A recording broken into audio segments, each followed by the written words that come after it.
Good morning students.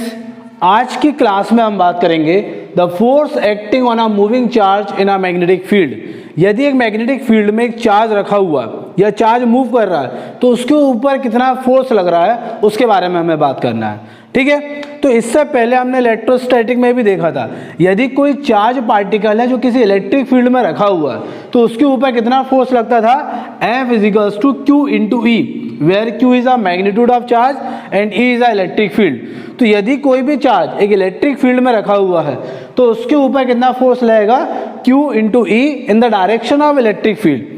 ठीक है, और यदि मान लीजिए चार्ज जिस डायरेक्शन में चल रहा है हम उसी डायरेक्शन में फोर्स लगाते हैं तो उसकी वेलोसिटी बढ़ती है, मतलब वो एक्सेलरेट होता है। ठीक है, इसका मतलब क्या हुआ, इलेक्ट्रिक फील्ड की डायरेक्शन में चलने वाला चार्ज की वेलोसिटी लगातार बढ़ती जाएगी तो उसके इस मोशन को हम क्या बोलेंगे, accelerated motion.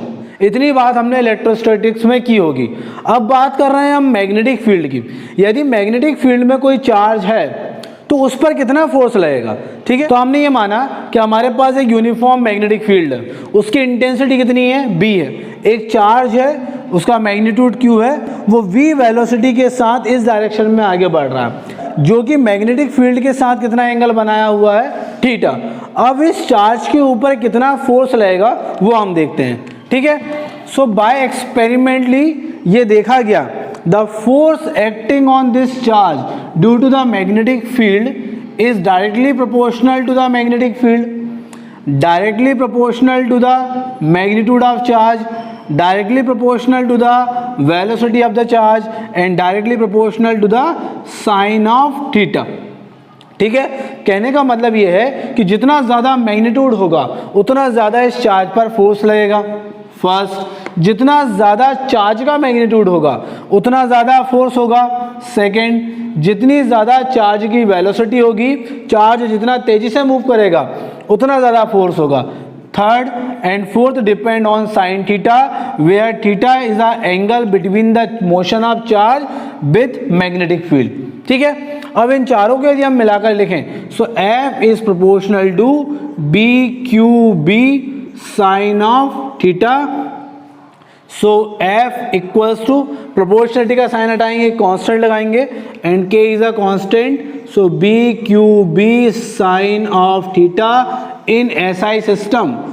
In SI system the value of constant is 1, so F is equals to BQB sin of theta।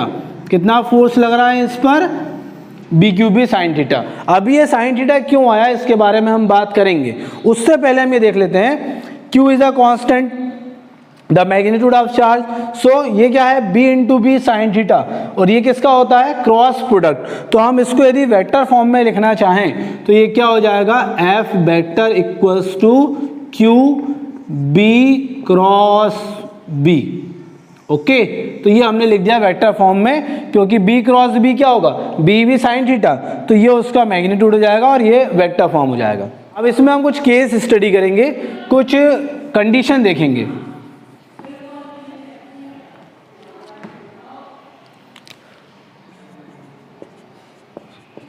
So case first, when velocity of a charge is zero.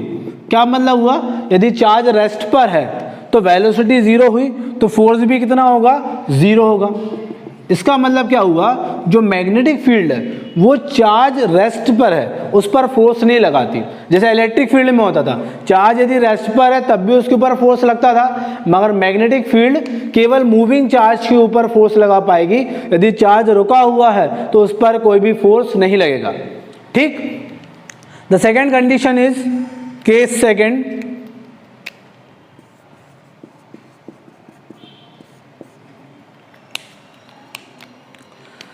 if the charge is moving in the direction of field, in the direction of magnetic field, यदि charge इस field के direction में जा रहा है, मतलब parallel move कर रहा है, तब क्या होगा, साइन जीरो, थीटा की जगह पर हम क्या लिखेंगे, zero, sine zero is zero, so force is zero. अभी बात समझ में आई? यदि चार्ज मैग्नेटिक फील्ड की डायरेक्शन में जा रहा है parallel to the magnetic field, तो उसके ऊपर कोई भी फोर्स नहीं लगता। ये एक्सपेरिमेंटली देखा गया होगा, ठीक है। इसके अलावा हम क्या देखते हैं, केस थर्ड। यदि हम केस थर्ड की बात करें तो यहाँ पे क्या है, theta equals to 90। 90 means charge is perpendicular to the magnetic field, मतलब the motion of a charge is perpendicular to the magnetic field, इस तरीके से जा रहा है। तब उसके ऊपर नेट फोर्स कितना होगा, तो sine 90, the maximum value of sine theta is 1। So F equals to BQB, और हम ये देखते हैं कि ये क्या होता है, मैक्सिमम फोर्स होता है। इसका मतलब क्या हुआ कि जब एंगल 0 होगा तो 0 फोर्स, और जब एंगल 90 होगा तो मैक्सिमम फोर्स लगता है। तो ऐसा कौन सा ट्रिग्नोमेट्रिक फंक्शन है जो 0 पे 0 और 90 पर मैक्सिमम होता है, साइन थीटा। इसलिए हमने यहाँ पे किसके प्रोपोर्शनल किया था, साइन थीटा के प्रोपोर्शनल किया था। तो जब भी कोई एक चार्ज मैग्नेटिक फील्ड में मूव कर रहा है तो उसके ऊपर कितना फोर्स लगेगा, BQB साइन ऑफ थीटा। अब यदि मान लीजिए फोर्स भी है तो फोर्स की डायरेक्शन भी होगी, हमें डायरेक्शन भी फाइंड करना होगा। तो हम इस फोर्स की डायरेक्शन फाइंड करते हैं by Fleming left hand rule. So next is Fleming left hand rule. So what is Fleming left hand rule? If we stretch our left hand such that the thumb, forefinger and middle finger are perpendicular to each other, इस तरीके से रखना है कि तीनों fingers क्या है, perpendicular है एक दूसरे के। तो हमारी ये जो फोर फिंगर है ये होगी in the direction of magnetic field. Four finger को किस डायरेक्शन में रखेंगे हम, in the direction of magnetic field. The middle finger point in the direction of current, ये क्या बताएगा, direction of current. Then the direction of force is represented by our thumb, ठीक है। किससे बताएंगे हम, थंब से।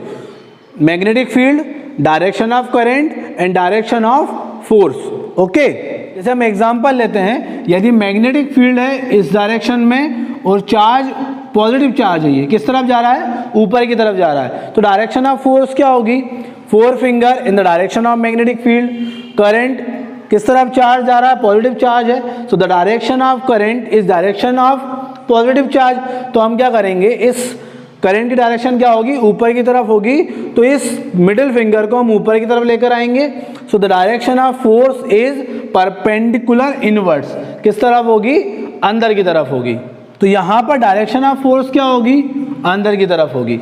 यदि इसी तरीके से यदि हम मान लेते हैं कि जो चार्ज है वो डाउनवर्ड डायरेक्शन में जा रहा है, नीचे की तरफ जा रहा है, तब क्या होगी, तो हम रखेंगे four finger in the direction of magnetic field, thumb in the middle finger in the direction of positive charge, तो ये पॉजिटिव चार्ज की डायरेक्शन में गया। तो the direction of force is perpendicular outwards, बाहर की तरफ होगा। कहने का मतलब ये है कि ये जो फोर्स है ये हमेशा कैसे लगेगा, perpendicular to the direction of motion and also perpendicular to the magnetic field, क्योंकि ये तीनों ही परपेंडिकुलर है। तो आखिर ये फोर्स क्या वेलोसिटी को बढ़ाएगा या वेलोसिटी को कम करेगा, जैसे कि हमारा इलेक्ट्रोस्टैटिक फोर्स करता था, वो हमेशा क्या करता था, पॉजिटिव चार्ज की वेलोसिटी को बढ़ाएगा, ठीक है। तो ये देख लेते हैं हम लोग कि जो परपेंडिकुलर फोर्स होता है आखिर वो वेलोसिटी को बढ़ाता है या कम करता है, ठीक है। तो हम लोगों ने देखा है जब भी कोई, जैसे मान लीजिए कोई ऑब्जेक्ट इस डायरेक्शन में आगे बढ़ रहा है, ठीक है, और उस पर एक फोर्स लग रहा है which is always perpendicular to the direction of motion, जो हमेशा कैसा है, परपेंडिकुलर। तो क्या होने वाला है, यदि मैं इस तरीके से एक फोर्स लगाऊं तो ये पार्टिकल ऐसे आगे ना बढ़ता हुआ इस तरफ आगे बढ़ जाएगा, ठीक है। अभी भी इसके ऊपर एक परपेंडिकुलर फोर्स लग रहा है, ये परपेंडिकुलर फोर्स, तो ऑब्जेक्ट कहां पर जाएगा, सो ऑब्जेक्ट किस तरफ आगे बढ़ेगा, इस डायरेक्शन में आगे बढ़ेगा। अभी भी यदि एक परपेंडिकुलर फोर्स लग रहा है, अभी हमने देखा ये जो फोर्स होता है ये always perpendicular to the direction of motion and magnetic field. तो अभी भी देखें ये परपेंडिकुलर फोर्स लगता जा रहा है, तो ऑब्जेक्ट किस डायरेक्शन में मूव कर रहा है, ये इस तरीके से, ये perpendicular force, then in this direction perpendicular force इस डायरेक्शन में जाएगा, फिर परपेंडिकुलर फोर्स लगा, फिर इस डायरेक्शन में जाएगा, फिर परपेंडिकुलर फोर्स इस डायरेक्शन में, फिर परपेंडिकुलर फोर्स, मतलब अब इस डायरेक्शन में जाएगा। तो कहने का मतलब ये है, जब भी कोई परपेंडिकुलर फोर्स होता है तो वो ना तो उसकी वेलोसिटी को बढ़ाता है ना ही वेलोसिटी को कम करता है, वो उसे सर्कुलर पाथ में रोटेट करता है। उसका मोशन कैसा हो जाता है, सर्कुलर हो जाता है। उस सर्कुलर मोशन के लिए हमें क्या चाहिए, एक फोर्स चाहिए सेंटर की तरफ, जैसे हम क्या बोलते हैं, सेंट्रीपिटल फोर्स। इसका मतलब क्या हुआ, ये जो फोर्स है B Q B sine of theta, ना तो ये वेलोसिटी को बढ़ाएगा ना ही वेलोसिटी को कम करेगा, ये क्या करेगा, सेंट्रीपिटल फोर्स प्रोवाइड करेगा, ठीक है, जिससे वो चार्ज जो होगा वो सर्कुलर पाथ में मूव करना स्टार्ट हो जाएगा, ठीक है। यदि ये सेंट्रीपिटल फोर्स प्रोवाइड कर रहा है तो इस फोर्स की मैक्सिमम वैल्यू कितनी हो सकती है, बी क्यू बी। यदि एंगल 90 है तो maximum value of force is B Q B and this force provide a centripetal force to the charge. So the centripetal force is mv square upon r। कितना होता है, mv square upon r, और ये कौन provide कर रहा है, this force is bqv। So what is v से v cancel, so r equals to mv upon bq। ये हमने क्या फाइंड किया है, द रेडियस। इसका मतलब क्या हुआ, जब भी कोई चार्ज मैग्नेटिक फील्ड में एंटर करेगा तो वो सर्कुलर पाथ में मूव करेगा और उसकी रेडियस क्या होगी, mv अपॉन bq। तो हमने किसका फॉर्मूला यहाँ पे निकाल लिया है, रेडियस का कितना आया है, mv अपॉन bq। तो यदि कोई ऑब्जेक्ट सर्कुलर पाथ में मूव कर रहा है तो उसकी एक पर्टिकुलर फ्रीक्वेंसी भी होगी। हमें वो फ्रीक्वेंसी यदि फाइंड करना है तो हमें लीनियर वेलोसिटी और एंगुलर वेलोसिटी में रिलेशन मालूम है, v is equals to r of omega, ठीक है, एंड v इक्वल्स टू यहाँ से क्या आया, r की प्लेस पर, या ओमेगा इज इक्वल्स टू क्या हो गया, v upon r, and what is omega, 2 pi mu v upon r। ये रिलेशन किस में है, एंगुलर फ्रीक्वेंसी एंड फ्रीक्वेंसी में रिलेशन होता है, ठीक है। सो यहाँ से हम r की वैल्यू यहाँ से पुट कर सकते हैं। सो what is mu, v upon 2 pi, and r की वैल्यू क्या है, mv अपॉन bq, b से v cancel. So what is the value of frequency is bq upon 2 pi m। तो हमने उस चार्ज की फ्रीक्वेंसी के लिए फॉर्मूला डिराइव कर लिया, ठीक है। तो क्या फॉर्मूला हुआ हमारे पास, फ्रीक्वेंसी का formula b into Q 2 pi m। यदि हमें फ्रीक्वेंसी मालूम है तो हमें टाइम पीरियड भी मालूम होगा, क्योंकि time period is inversely proportional to the frequency. So what is time period of a charge is 2 pi m upon b into q. तो ये हमने बात की फोर्स की। जब कौन सा फोर्स, जब कोई पार्टिकल एक मैग्नेटिक फील्ड में मूव करता है तो उस पे ऊपर कितना फोर्स लगता है, B Q B sine theta. Maximum value of this force is B Q V. ये फोर्स कब जीरो होता है, जब charge moving in the direction of magnetic field, तब ये फोर्स जीरो होगा, और यदि चार्ज परपेंडिकुलर है मैग्नेटिक फील्ड के तब ये फोर्स क्या होगा, मैक्सिमम फोर्स होगा। This force rotate a charge in a circular path, circular path में मूव कराता है और उसके लिए सेंट्रीपिटल फोर्स प्रोवाइड कराता है। जिस पाथ पर वो मोशन करेगा, जितनी रेडियस का, वो हमें किससे पता चलेगी, mv अपॉन bq से, और उसकी फ्रीक्वेंसी कितनी होगी, bq upon 2 pi m, and time period is 2 pi m upon bq। Okay, तो अभी हमने क्या देखा, यदि हम इलेक्ट्रिक फील्ड में किसी चार्ज को रखते हैं तो उसके ऊपर कितना फोर्स लगता है, F is equals to Q into E. Equation first, यदि वही चार्ज मैग्नेटिक फील्ड में मूव कर रहा है तो उस पर कितना फोर्स लगेगा, F इक्वल्स टू, यदि हम इसको वेक्टर फॉर्म में लिखें, सो Q V cross of B।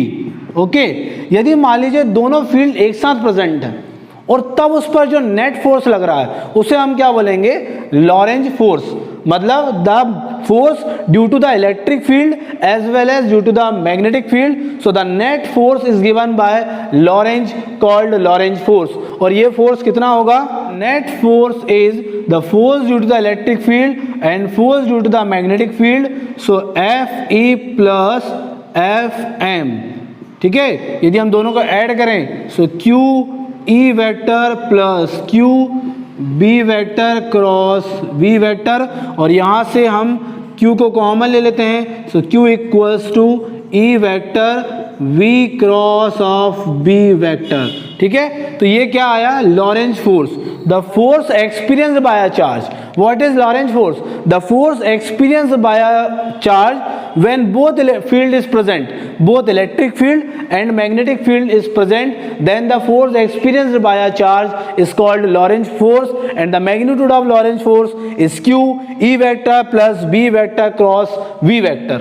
Okay, so our first NCERT question 4.11 हमें क्या दिया हुआ है, the uniform magnetic field is 6.5 Gauss, that mean 6.5 into 10⁻⁴ Tesla. यहाँ पर एक यूनिफॉर्म मैग्नेटिक फील्ड है, a electron is shoot perpendicular to this field with a velocity of 4.8 into 10⁶ meter per second, and the mass of electron is 9.1 into 10⁻31 kg, and the charge of electron is 1.6 into 10⁻19 coulomb. ठीक है, हमारा जो first question है, why the path of the electron is a circle, इसका path जो है वो circle क्यों है? तो अभी अभी हम लोगों ने देखा, जब कोई चार्ज पार्टिकल किसी मैग्नेटिक फील्ड में मूव करता है तो उसके ऊपर एक फोर्स काम करता है B Q B sine theta, और इसकी डायरेक्शन क्या होती है, perpendicular to the direction of motion and perpendicular to the magnetic field. तो यदि कोई फोर्स परपेंडिकुलर एक्ट करता है तो वो वर्क करता है एज अ सेंट्रीपिटल फोर्स, और यदि सेंट्रीपिटल फोर्स होगा तो वो सर्कुलर पाथ में ही मूव करेगा। ठीक है, सेकेंड हमसे ये पूछा है, determine the radius of the circular orbit. जिस ऑर्बिट में, जिस पाथ में वो इलेक्ट्रॉन्स मूव कर रहा है, हमें उसकी रेडियस फाइंड करनी है। ठीक है, तो रेडियस के लिए हमारे पास क्या फॉर्मूला है, R is equals to m into V upon b into Q. So what is the mass of electron is 9.1 10⁻31, velocity is 4.8 into 10⁶ upon the magnitude of magnetic field 6.5 into 10⁻⁴, and the charge of electron is 1.6 into 10⁻19। ठीक है, so the radius, so 4.2 into 10⁻² of meter। Okay, सो इस radius पर वो move करेगा। ठीक है, उसकी ये ऑर्बिट होगा। अब इसी पे ही जो सेकंड क्वेश्चन है हमारा, obtain the frequency of revolution. ठीक है, अब हमें इसकी क्या फाइंड करना है, फ्रीक्वेंसी, और क्वेश्चन में दिया हुआ है कि that frequency depend on velocity. तो हमारे पास फ्रीक्वेंसी के लिए क्या फॉर्मूला है, बी क्यू अपॉन 2πm, इसमें वेलोसिटी कहीं भी नहीं है, तो इसका मतलब क्या हुआ कि फ्रीक्वेंसी वेलोसिटी पर डिपेंड नहीं करेगी। मगर फ्रीक्वेंसी कितनी होगी, तो फ्रीक्वेंसी फाइंड करने के लिए हम क्या करेंगे, frequency equals to B Q upon 2πm। The value of magnetic field is 6.5 into 10⁻⁴. The charge of electron is 1.6 into 10⁻19 upon 2. The value of pi is 3.14 and the mass of electron 31. So solve this. The frequency 18.18 into 10⁻6 hertz. यदि हम इसको solve करेंगे तो क्या आएगा, 18.18 into 10⁻6 hertz. So the next NCERT numerical, the electron is accelerated by a potential difference of 2 kilovolt. Kilovolt means 2 into 10⁻³ volt, moving in a uniform magnetic field 0.15 Tesla. We have to find trajectory of electron, that means radius of electron in the first case when theta equals to 90, यदि वो magnetic field के साथ 90 angle बना रहा है। Second case when 30, the angle is 30 with the magnetic field। तो first हम बात करेंगे थीटा इक्वल्स टू 90, तो हमें क्या फाइंड करना है, radius M V upon B Q.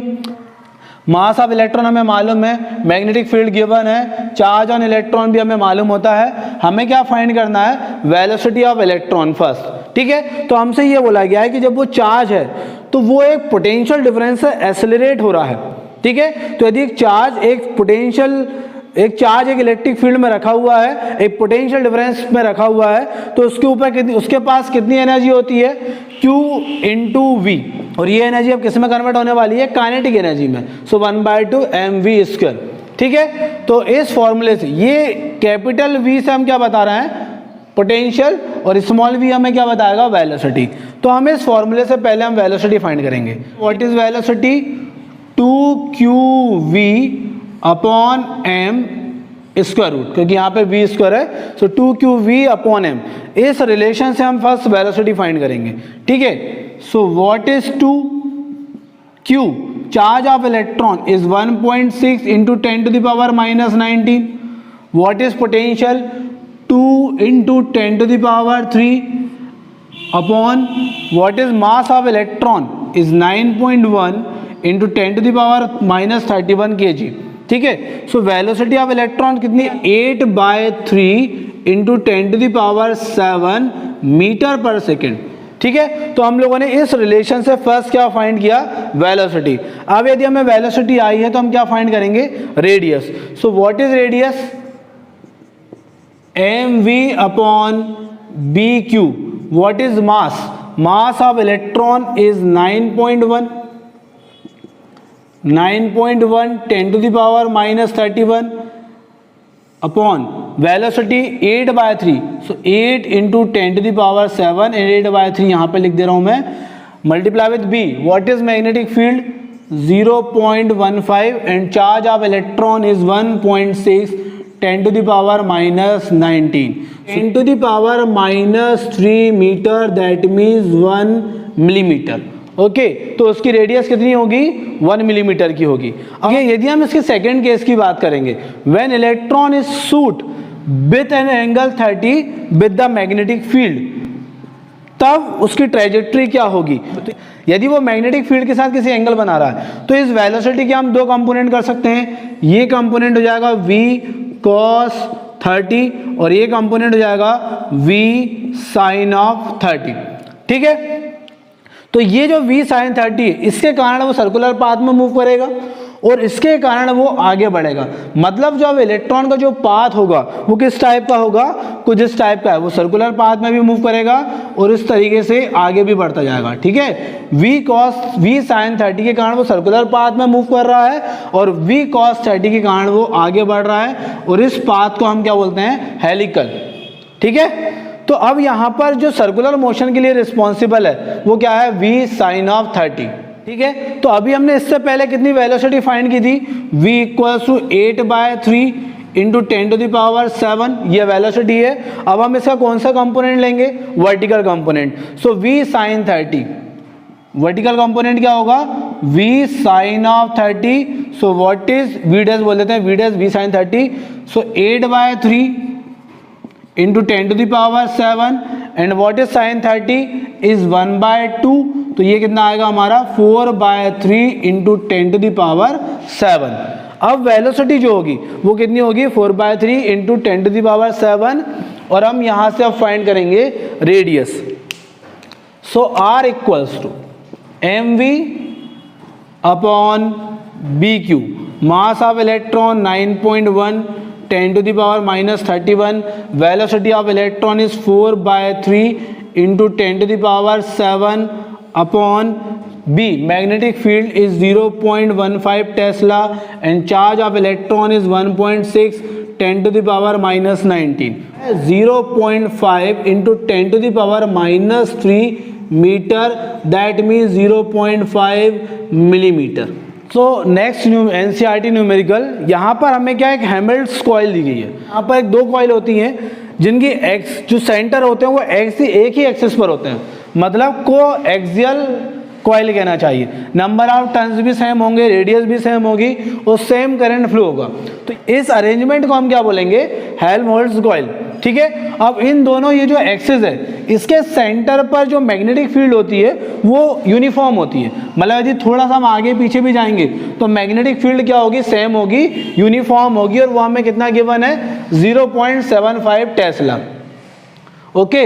अब क्वेश्चन में ये दिया हुआ है कि इसमें एक इसके नॉर्मल, मतलब यदि हम यहाँ पर मैग्नेटिक फील्ड देखें तो यहाँ पर जो मैग्नेटिक फील्ड की डायरेक्शन होगी वो किस तरफ होगी? इस एक्सिस, ये मैग्नेटिक फील्ड की डायरेक्शन होगी, क्योंकि दोनों में एक ही डायरेक्शन में करंट फ्लो हो रहा है तो दोनों के कारण जो मैग्नेटिक फील्ड की डायरेक्शन होगी वो सेम डायरेक्शन में होगी, ठीक है। तो ये क्या है? Helmholtz coil. अब हमें क्वेश्चन में दिया हुआ है electrostatic field normal to the common axis यहाँ पर एक इलेक्ट्रिक फील्ड भी है जो कहाँ पर है, perpendicular to this magnetic field. तो यहाँ पर एक इलेक्ट्रिक फील्ड भी है जो परपेंडिकुलर है इस मैग्नेटिक फील्ड के, ठीक है। उसमें एक नैरो बीम पार्टिकल्स की एक नैरो बीम एक्सेलरेट हो रही है by a potential difference of 15 kilowatt. 15 kilowatt that means 15 into 10 to the power 3 volt, और इलेक्ट्रिक फील्ड कितनी है 9 इंटू 10 टू द पावर -5। और इस फील्ड के कारण, इस पोटेंशियल डिफरेंस के कारण इस पर एक बीम एक्सेलरेट हो रही है perpendicular to the both electric field and magnetic field, दोनों के परपेंडिकुलर है। मतलब यदि हम x को मान लें मैग्नेटिक फील्ड, y को मान लें इलेक्ट्रिक फील्ड, तो जो बीम है वो किस डायरेक्शन में है, z डायरेक्शन में, ठीक है। इस डायरेक्शन में वो पार्टिकल एक्सेलरेट हो रहा है, z डायरेक्शन में एक्सेलरेट हो रहा है। हम यहाँ पर बना देते हैं इन the direction of z direction में एक्सेलरेट हो रहा है, ठीक है। If the beam remains undeflected, अब ये जो बीम है इसके ऊपर इलेक्ट्रिक फील्ड भी फोर्स लगा रही होगी और मैग्नेटिक फील्ड भी फोर्स लगा रही होगी, मगर क्वेश्चन में गिवन है कि दिस बीम इज अनडिफ्लेक्टेड। यदि ये बीम अनडिफ्लेक्टेड है, so make a simple guess as to what the beam contain, उस बीम में क्या है, and why is the answer not unique, और ये हमारा आंसर यूनिक क्यों नहीं है, ठीक है। तो यदि यहाँ से जो भी पार्टिकल, जिस भी पार्टिकल की बीम जा रही है, यदि वो अनडिफ्लेक्टेड है, इसका मतलब क्या हुआ, the force due to the electrostatic field और electric field is equal to the force due to the magnetic field. 100% ये होगा, ठीक है। यदि वो चार्ज पार्टिकल है तो उस चार्ज पार्टिकल के ऊपर यदि वो अनडिफ्लेक्टेड है तो दो फोर्स लग रहे हैं, दोनों का मैग्नीट्यूड सेम होगा और दोनों की डायरेक्शन अलग अलग होगी। इसका मतलब QE इक्वल्स टू क्या होगा, BQB। हमें क्या फाइंड करना है कि ये जो भी पार्टिकल है वो पार्टिकल कौन सा पार्टिकल है, ठीक है। हमें मतलब charge to mass ratio, specific charge calculate करना है Q/m। उस चार्ज पार्टिकल का मैग्नीट्यूड Q है और वो इस पोटेंशियल से एक्सेलरेट हो रहा है, तो उसकी एनर्जी कितनी है, QV। और ये एनर्जी किस में कन्वर्ट हो रही है, काइनेटिक एनर्जी में, दैट मीन्स 1/2 mv² से। तो यहाँ से हम Q/m का रेशियो फाइंड कर सकते हैं। ये V क्या है, पोटेंशियल डिफरेंस, और ये V क्या होगा, वेलोसिटी, ठीक है। तो यहाँ से क्या आएगा, Q/m equals to 1/2 velocity square upon potential difference, okay. तो यहां से देखें Q से Q कैंसिल, सो वेलोसिटी क्या आ रही है यहाँ पर, E/b। तो यहां से हम वेलोसिटी की वैल्यू यहां पर पुट करेंगे, सो 1/2 E² upon B² and potential difference, ठीक है। तो इससे हम क्या फाइंड करेंगे, the ratio of Q/m that means specific charge. So 1/2 what is electric field is 9 into 10 to the power -5 square upon B. Magnetic field is 0.75 square and the potential difference is 15 into 10 to the power 3। क्या आएगा, 4.8 into 10 to the power 7 coulomb पर kg, ठीक है। तो ये जो beam है इसमें से कौन से चार्ज पार्टिकल होंगे जिनका charge to mass ratio that means specific charge कितना होगा, 4.8 into 10 to the power 7 coulomb पर kg। ऐसे कई सारे चार्ज पार्टिकल हैं जिनका स्पेसिफिक चार्ज इतना ही होता है। एग्जाम्पल न्यूट्रॉन है, helium particle, helium plus plus particle, lithium plus plus particle. तो ये ऐसे पार्टिकल हैं जिनका सभी का स्पेसिफिक चार्ज कितना होता है, 4.8 into 10 to the power 7 coulomb होता है। तो यहाँ पर हम एक सिंपल गैस नहीं कर सकते, ठीक है, इसलिए ये हमारा आंसर यूनिक भी नहीं होता।